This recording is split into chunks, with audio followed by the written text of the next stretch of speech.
Today we are making this Mac Aloo Tikki burger. Of course, we are doing it in the McDonald's style. Hey foodies, welcome to Cooking Shooking. The process for making the Aloo Tikki is quite different, so watch it carefully.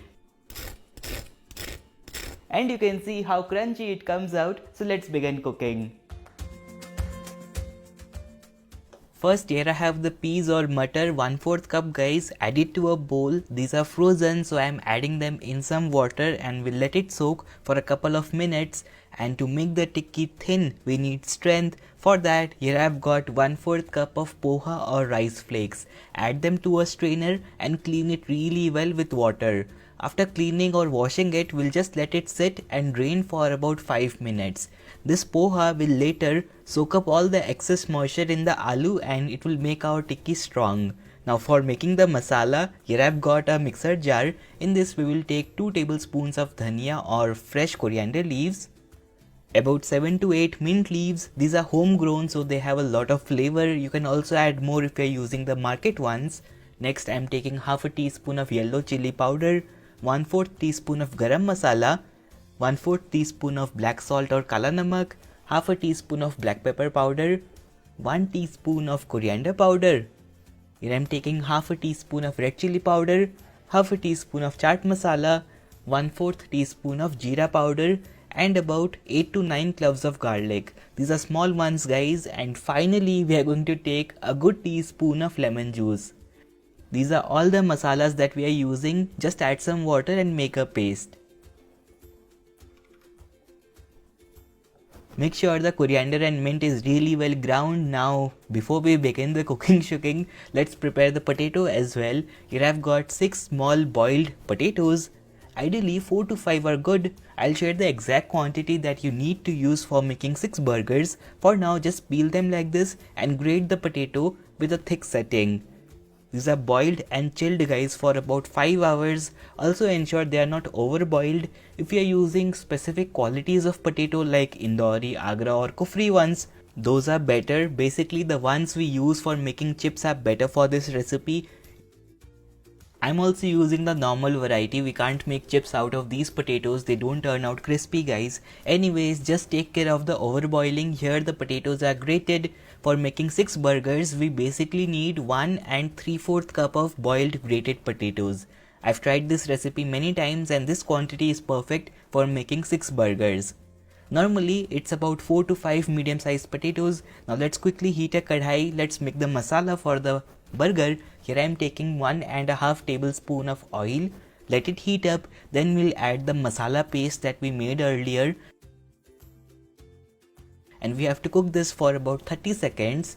And then we'll add the peas or mutter. Don't add the water, just add the peas guys. And now all we have to do is cook them until the peas are soft and mushy. This step will take about 5 minutes. To cook them fast, add some salt into it, give it a stir and cook it with the lid on. In like 4 or 5 minutes the excess moisture will also dry up. We don't want this to be wet and moist guys, it needs to dry up. Here you can see peas are now starting to soften. We can mash it a little. This is the perfect time to add the poha that we soaked earlier. Make sure the poha is also dry, it shouldn't be wet and moist, otherwise no point adding it. Add the poha and now you have to cook it until you can't recognize it.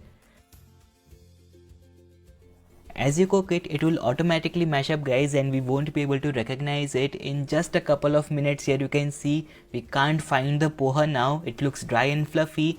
About the peas, as we are making tikkis which are going to be thin, we can't have whole peas like this. So get your masher and start to mash them a little. Don't mash it completely, just try to press them once.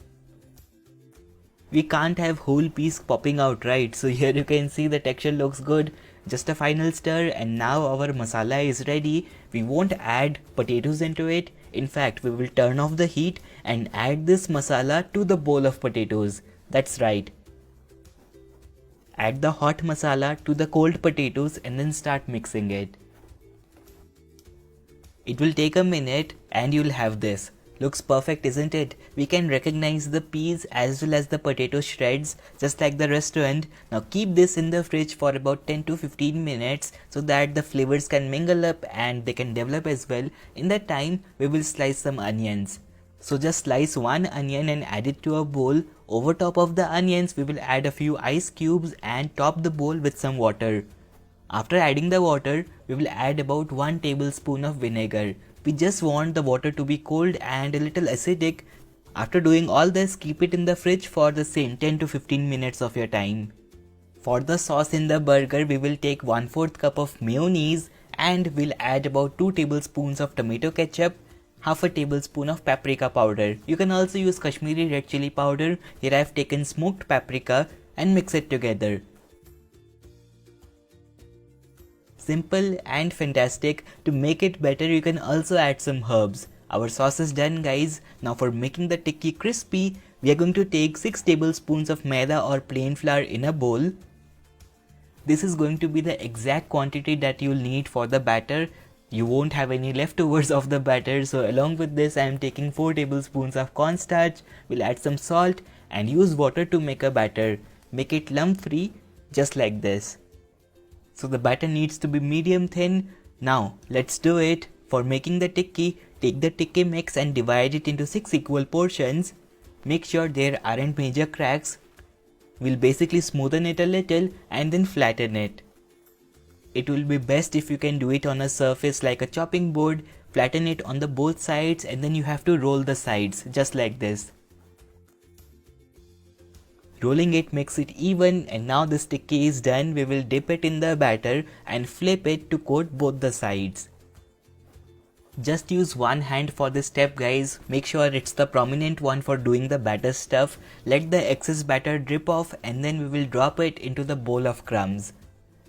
Add some crumbs over top of the tikki. Guys, do use a large bowl like this with a lot of breadcrumbs. This will make your life easy. You can just shake it like this and all the sides of the tikki will be coated. After shaking it, let it stay idle in the bowl itself for at least a minute. This will make sure. Similarly, we will repeat with all the tikkis, guys. It's better to shape all the tikkis at once and then we can do the crumbing and battering. For the breadcrumbs, guys, try to use panko breadcrumbs for the best results, but don't use the 4 variety, that's too small. Here, this looks perfect. Let's take it out and place it in a plate.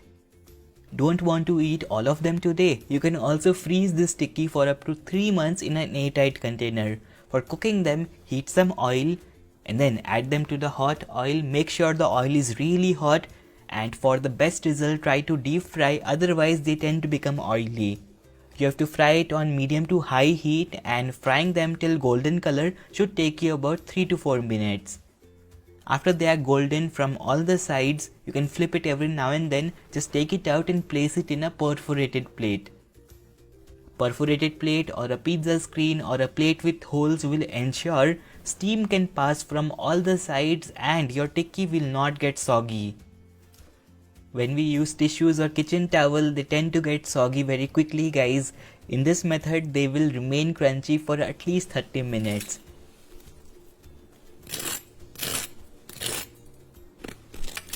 Fantastic, isn't it? Our aloo tikki is done. Now let's be quick.